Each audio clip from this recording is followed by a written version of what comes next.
Halo, antara soalan popular yang orang selalu tanya saya adalah, rumah itu leasehold, bolehkah saya beli? Sebelum saya menjawab soalan tersebut, percaya ke tak, sebenarnya anda ada semua jawapan terhadap soalan tersebut, ibarat isi tersirat.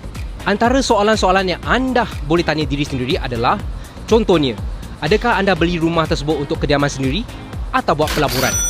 Atau harga rumah adalah faktor keutamaan anda? Atau faktor utamanya adalah lokasi?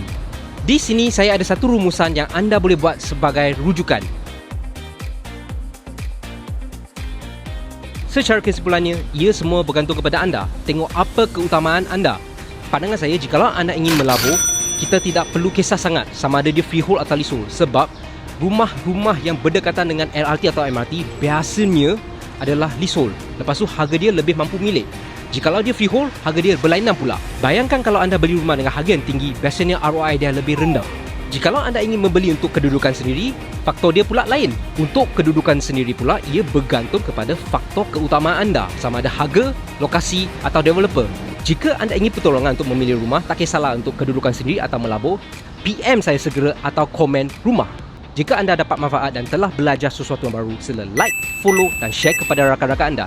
Nama saya Ezra, kita jumpa lagi di episod yang lain. Bye!